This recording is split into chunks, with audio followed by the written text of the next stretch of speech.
Quero saudar o povo de Deus com a graça e a paz do Senhor Jesus, amém? Louvado seja o Senhor que mais uma vez nos dá esse privilégio e esta alegria de podermos nos congregar, nos reunir em sua presença nesse tempo ainda difícil, é verdade, mas Deus está conduzindo todas as coisas para um fim proveitoso, para um fim melhor, para abençoar a minha vida e a sua vida também, amém? Você crê nisso? Diga amém. Você já se perdeu alguma vez? Eu acho que todo mundo já passou por uma experiência de se perder, e às vezes quando a gente se perde, a gente tentando encontrar o caminho de volta, a gente geralmente acha becos sem saída. Não sei se vocês já tiveram essa experiência decepcionante de tomar um caminho que você achava que daria a algum lugar e de repente não dava em nada. A decepção, a tristeza de descobrir que você andou por um longo caminho, por uma longa jornada e no final tem que voltar, tem que parar e retornar. É muito ruim.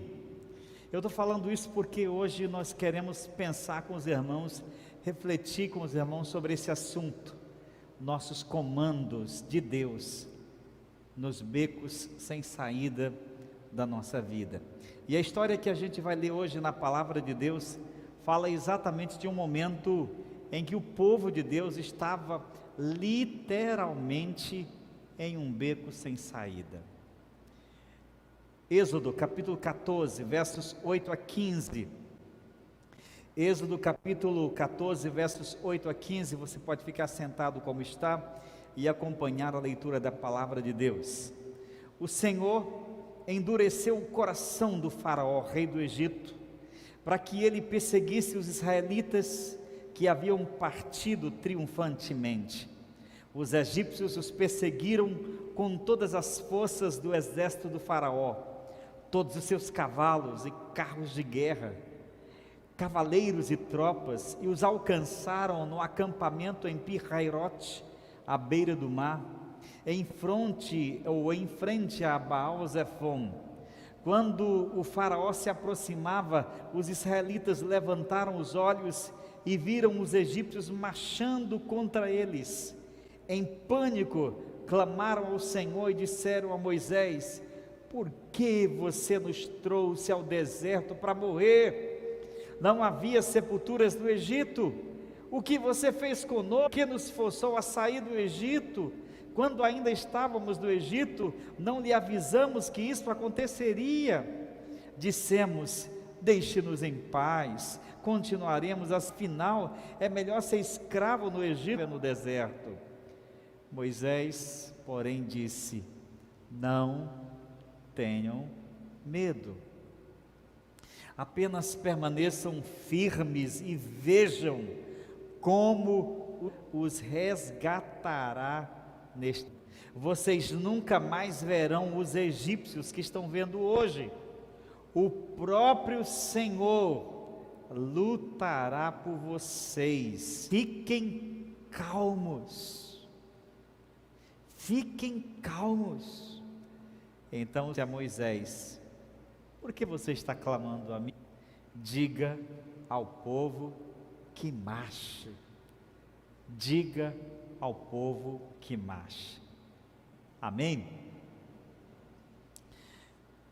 Uns momentos antes dessa narrativa, o povo tinha saído do Egito, em festa, em triunfo, em cantos de alegria.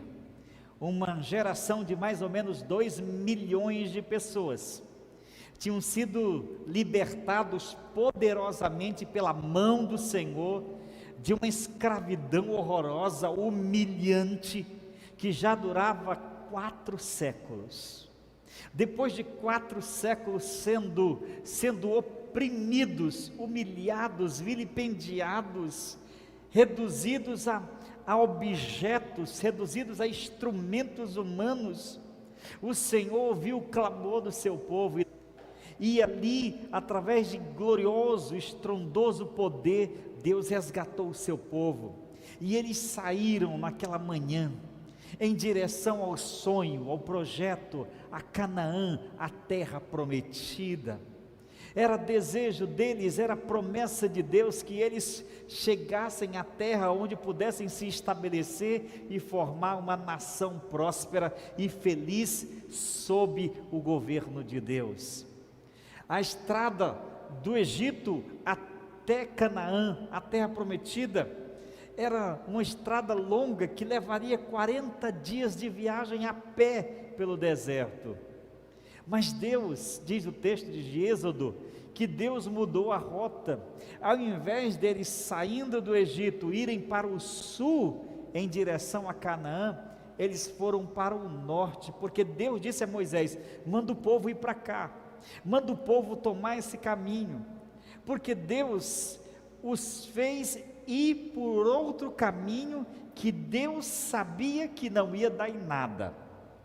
Poxa, quando você entra num beco sem saída, porque você errou, é uma coisa, mas quando você entra numa enrascada, porque os outros colocaram você, e principalmente, quando Deus coloca você numa enrascada, Deus colocou, literalmente, vão por aqui, e eles tomaram o caminho do norte, o caminho que os levava para o Mar Vermelho, e eles andaram um dia inteiro, já era o final de tarde, quando se defrontaram com o intransponível Mar Vermelho, sem ter o que fazer.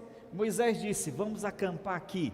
Começaram a montar suas tendas, suas estacas ali, e se ajuntar o povo para dormir, para descansar. Só que a coisa saiu diferente. Quando eles começaram a se arrumar ali na beira do Mar Vermelho, eles viram aquele poeirão se levantando no deserto. À distância, alguém avistou, era Faraó. Deus havia despertado ele do sono, Deus havia mudado o coração dele, e ele então, quando soube que havia se livrado da sua mão de obra, quando percebeu da decisão que tinha tomado, permitindo que o povo saísse do Egito, ele então se enfureceu, foi possuído por um espírito de ódio, e decidiu resgatar a qualquer custo, mesmo que fosse com a morte, os seus escravos. Montou o exército, juntou todo o seu poderio militar e se embrenhou no deserto em busca dos hebreus fugitivos. E ele estava certo, ele os encontraria ali, à beira do Mar Vermelho. Quando os hebreus olharam o horizonte e viram aquele homem vindo com seu exército que praticamente preenchia todo o horizonte, o seu exército furioso, armado a unhas e dentes, o povo ficou desesperado. Para frente eles não podiam ir, o Mar Vermelho, para um lado e para o outro, montanhas intransponíveis, não daria tempo escalá-las, subi-las. Então o povo ficou louco, aperto. Você sabe o que é um beco sem saída, literalmente? O povo chegou para Moisés e eu posso imaginar que aperturou Moisés e disse assim: Moisés, o texto diz que, na nova versão da transformadora, diz que o povo ficou em pânico, porque de fato a situação era muito drástica. Se fossem para frente, morreriam afogados. Se voltassem, Faraó iria trucidá-los, ou no mínimo fazê-los voltar à escravidão. Eles em pânico disseram: Moisés, por que você nos trouxe para esse deserto para morrermos? Será que foi porque não havia tanta sepultura no Egito que você veio nos enterrar nesse deserto? O que foi que você fez conosco? Quando nós estávamos no Egito, nós dissemos para você que nos deixasse em paz, porque nos seria melhor ser escravo lá do que ser um cadáver no deserto. Eu fico imaginando, irmãos, como é o coração da gente, como é o meu coração, como é o coração humano. Essas pessoas que disseram isso, foram as mesmas pessoas que viram 10 manifestações miraculosas de Deus. Foram os mesmos homens e mulheres que viram Deus fazer coisas extraordinárias que a história mais tinha visto.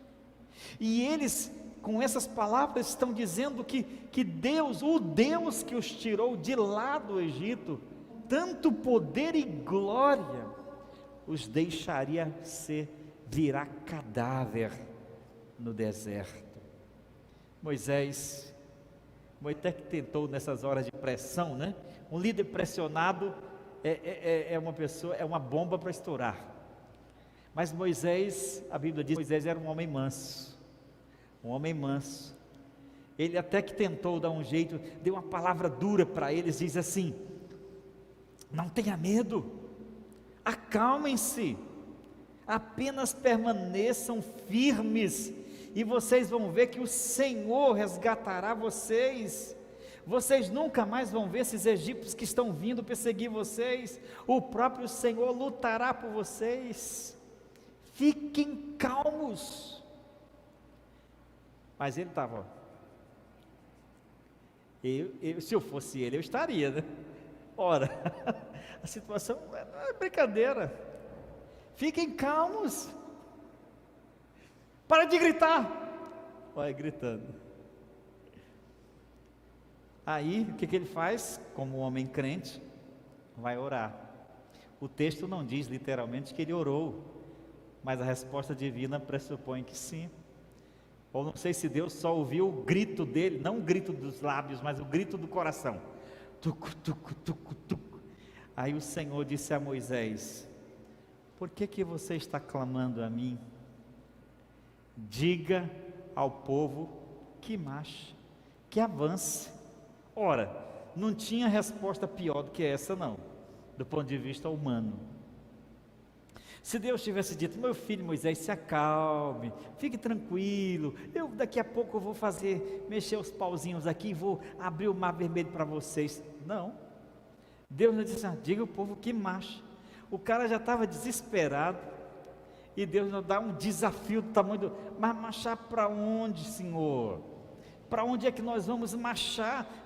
Para trás não podemos, para os lados muito menos, e para frente tem que ter 10 Titanics, ou muito mais Titanics aqui, para atravessar com esse pessoal. Mas Deus disse: vai, diga ao povo que marche. E o restante do texto, você vai ver, da narrativa vai mostrar que Moisés obedeceu, foi até a beira do mar com o povo e levantou o seu cajado, e Deus fez um milagre e abriu o mar vermelho, e o povo avançou, passou, e os egípcios foram destruídos ali mesmo, e Deus mostrou a sua glória naquele dia. Amém? Meus irmãos, esse é o contexto dessa passagem que nos mostra que um beco sem saída. Becos sem saída são situações da nossa vida, são situações em que a gente chega e diz assim: eu não sei mais o que fazer, eu não tenho mais o que fazer, eu não tenho mais condições de enfrentar, eu não tenho mais recursos para enfrentar.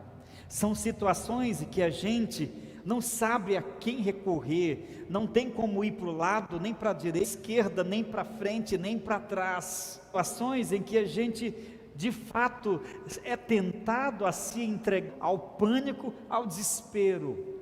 Becos sem saída são da nossa vida que se mostram para nós como provações.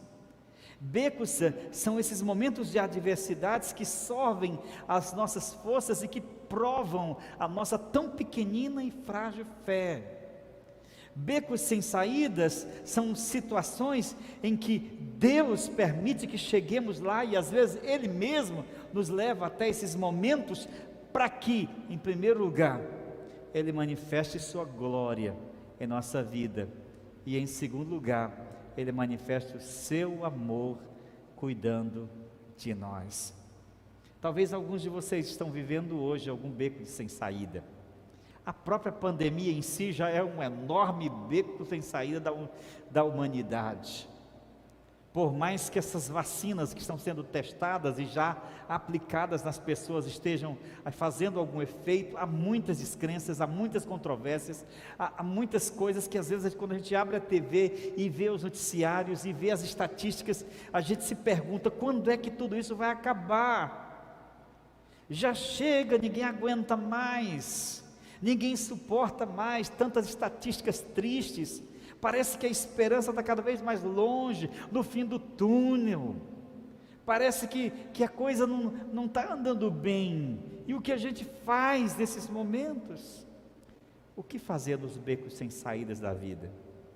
No texto que nós lemos, nós temos dois comandos que nós precisamos obedecer, que nós precisamos seguir, para irmos ilesos dos becos sem saídas da nossa vida.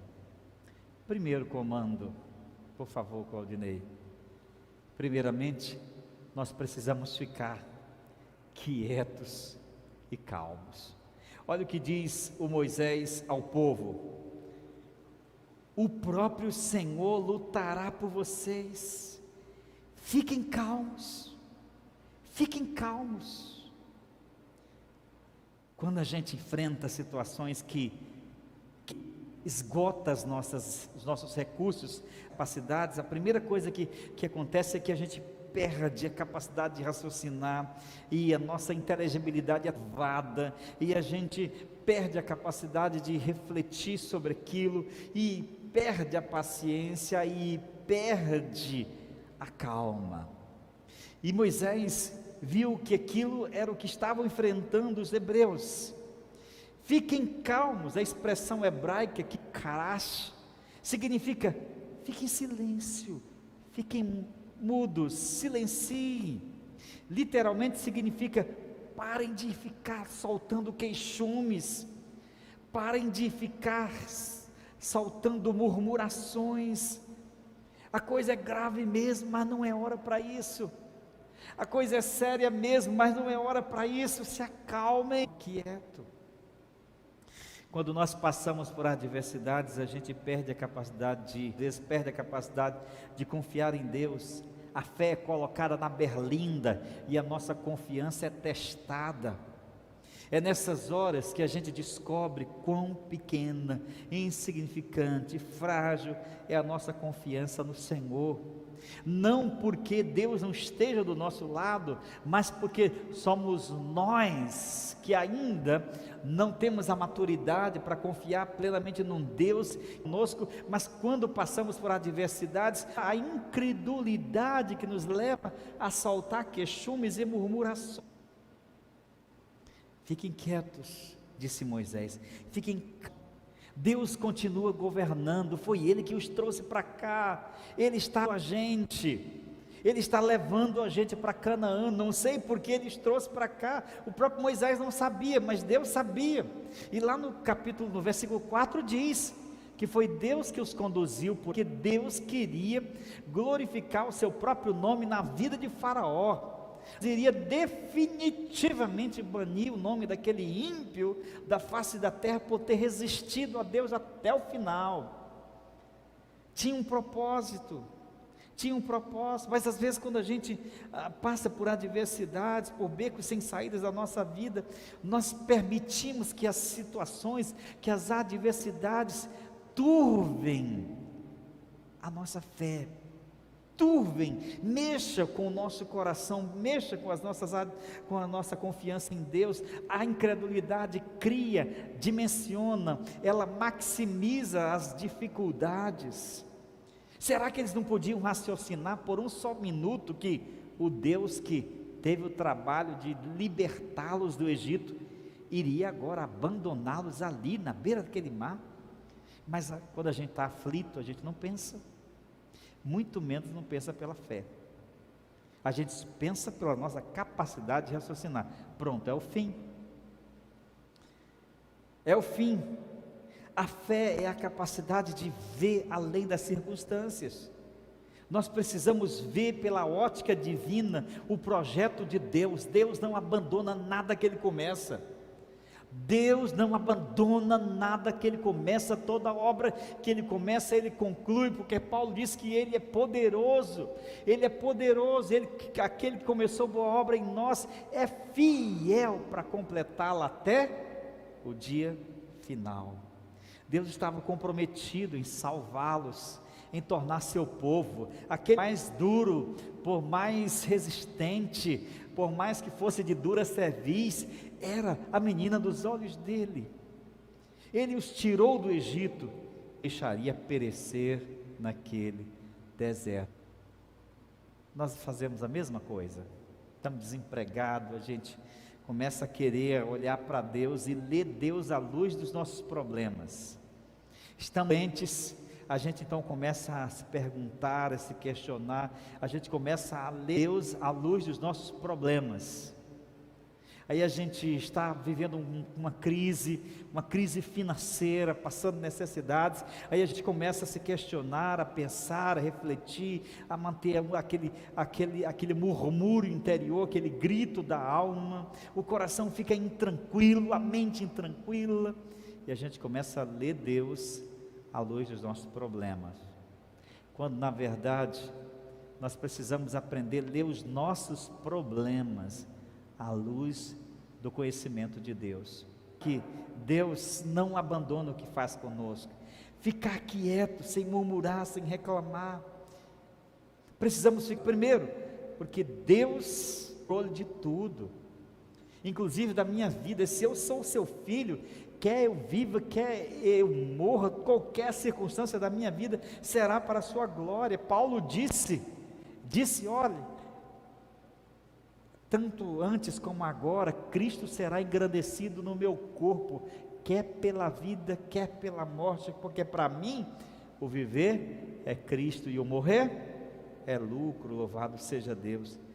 Sua vida não é um trem desgovernado, sua vida não é simplesmente algo que acontece pelo caos, pela sorte, pelo destino. Se você é filho de Deus, povo de Deus, faz parte daquele grupo de pessoas que Deus chama de a menina de seus olhos. Nada acontece na sua vida sem o controle absoluto de Deus. Portanto, fique quieto, fique calmo. Fique calmo. Em segundo lugar, porque nenhum beco sem saída da nossa vida, nenhum beco sem saída, será enfrentado sem a presença de Deus, sem a presença de Deus e sem o propósito divino. Deus tinha um propósito para aquele beco sem saída, era glorificar seu próprio nome, destruindo Faraó e aquele exército ímpio, e também mostrar seu amor cuidador na vida de seu povo. Era isso que ele queria fazer. Nós precisamos, meus irmãos, nós precisamos encarar os momentos difíceis da nossa vida como uma oportunidade de Deus mostrar a nosso favor a suficiência de sua graça, a suficiência de sua graça. A ideia de que um cristão não passa por adversidade, a ideia de que um verdadeiro cristão não tem problemas, a ideia de que o verdadeiro cristão é um super ser humano, é um super crente, e que ele não tem problema, que ele não tem lutas, que ele não tem adversidade, é falsa, e não só é falsa, como cria gente imatura. A ideia bíblica de que o Filho de Deus não é aquele que não tem problemas, que não enfrenta adversidades, porque na verdade as adversidades, os problemas, os sofrimentos da vida têm dois propósitos. Na vida do cristão é prová-lo, na vida do ímpio é castigá-lo. E se na vida do cristão é prová-lo, a Bíblia deixa bem claro que Deus os levou para aquele mar para provar a fé dele. Talvez você esteja hoje diante de algum mar vermelho. Talvez você esteja hoje em algum beco sem saída da sua vida. Acalme-se. Esse é o comando dele para você nesta noite.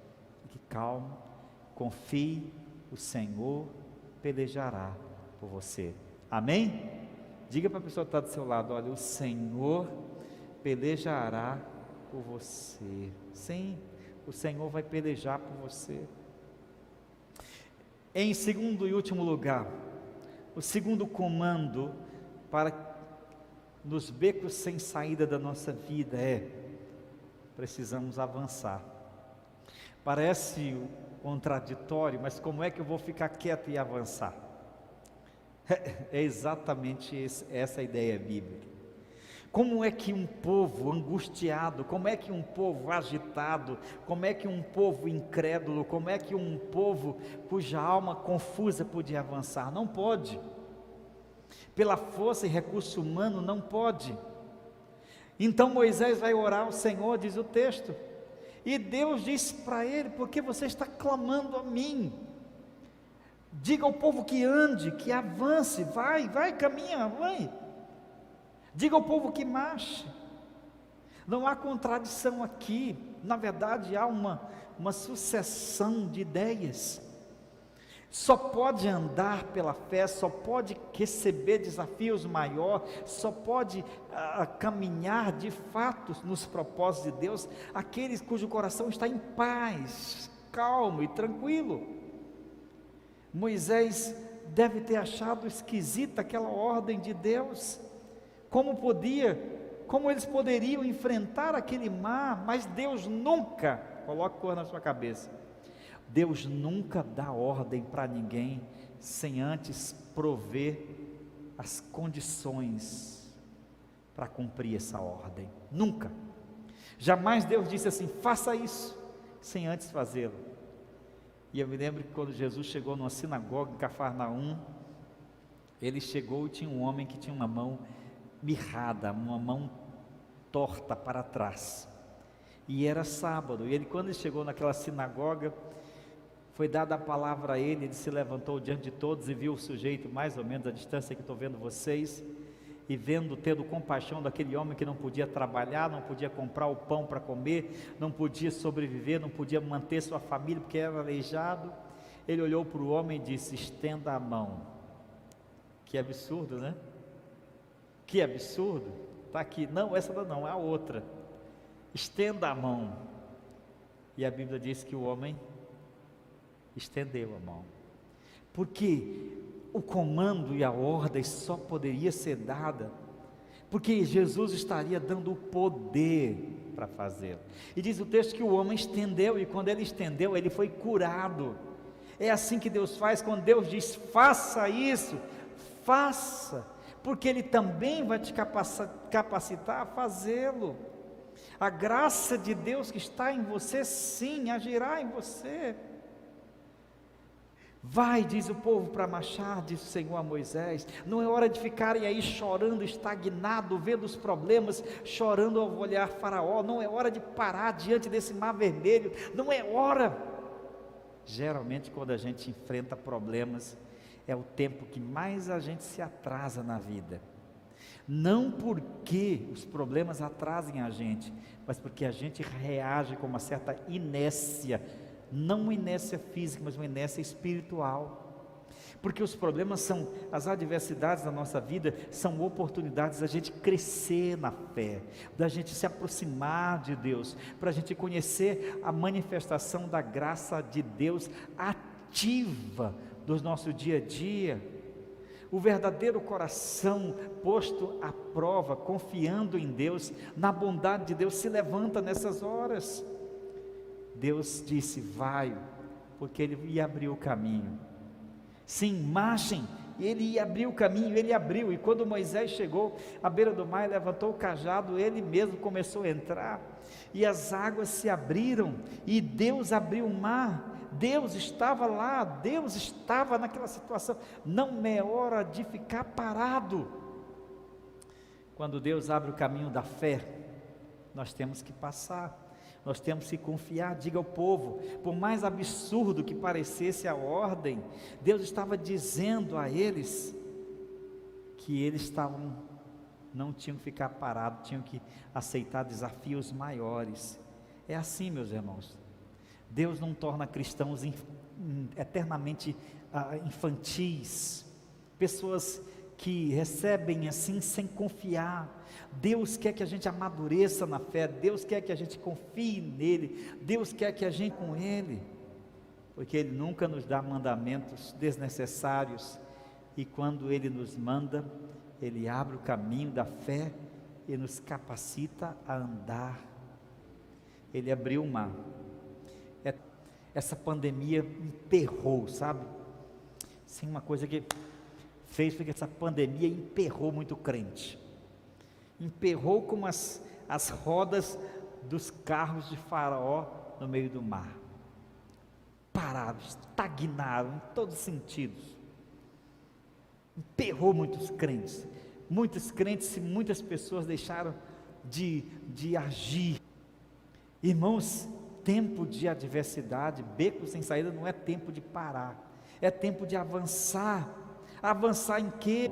Avançar na fé, de ser mais santo, de ser mais fiel, avançar no conhecimento de Deus, avançar na experiência de Deus, avançar no conhecimento da palavra. É tempo de se aproximar de Deus, é tempo de avançar. Muitos, na verdade, fizeram foi retroceder. Nem é tempo de estagnar, muito menos de retroceder. Você está avançando na fé? Você está avançando na oração? Você está avançando nas disciplinas espirituais como o jejum? Você está avançando no conhecimento do Senhor? Ou não, você está totalmente estagnado?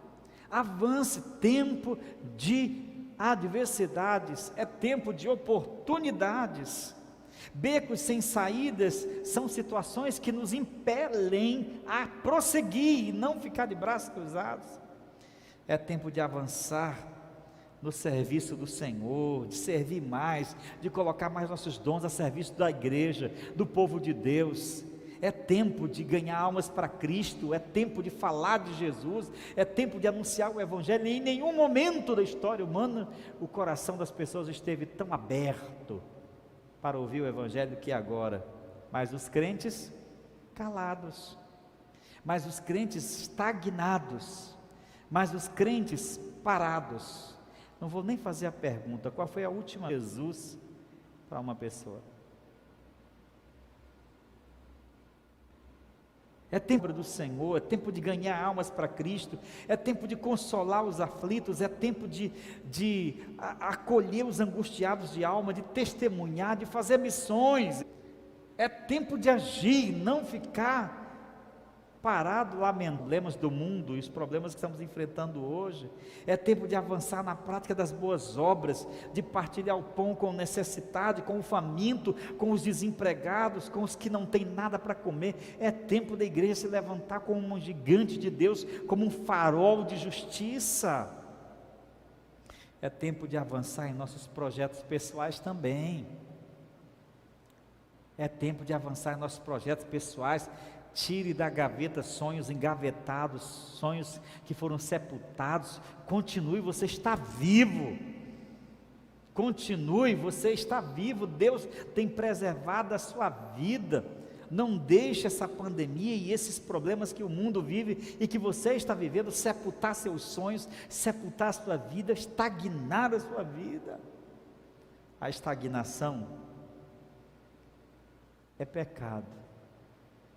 Deus disse aos filhos de Israel, diga para eles, disse para Moisés, diga para eles marcharem, vamos avante, eu não os chamei para ficarem chorando em frente ao mar vermelho, e o que tem de gente chorando em frente ao mar vermelho dos problemas pessoais, é preciso avançar, meu irmão, minha irmã, é tempo de avançar. Você está avançando? Você está crescendo, você está se desenvolvendo, você está amadurecendo em Cristo, você está mais crente hoje do que já foi em toda a sua vida? Igreja, diz o Senhor, diga ao povo que marche. Se você não lembrar nada do que você ouviu nessa noite, apenas leve essa ordem do Senhor, diga ao povo que marche. Nos becos sem saída da vida nós precisamos aprender a ficar quietos com o coração em paz. Porque a Bíblia diz que não devemos andar ansiosos por coisa alguma, mas em tudo levar diante de Deus nossas súplicas pela oração e súplicas com ações de graça, e a paz de Deus, tranquilo, a paz que acalma o nosso coração, que excede todo o entendimento, a paz que nos prepara não para ficar parados, a paz que nos prepara não para ficar quietos, não para ficar inertes, quietos sim, inertes não, a paz que nos prepara para avançar, para prosseguir, em todos os momentos da nossa vida. E eu quero encerrar fazendo uma pergunta para você, ou várias perguntas. Como você está hoje? Você está estagnado na vida, na profissão? Tanta gente estagnada na vida, na profissão, no casamento, nos estudos, não porque a pandemia em si mesmo tenha dificultado, mas porque se acomoda. Você está estagnado na sua vida espiritual, na oração, na leitura da palavra, na santidade, no testemunho, no serviço a Deus, à igreja. A igreja precisa de você, você é a igreja. Coloque-se à disposição de Deus e da sua igreja para servir. Pastor, aqui estão, eu quero mais ficar parado, eu quero marchar, eu quero prosseguir, eu quero ir avante. É tempo de seguir em frente, irmãos, avançar em direção a tudo que Deus tem preparado para você em Cristo Jesus. Amém?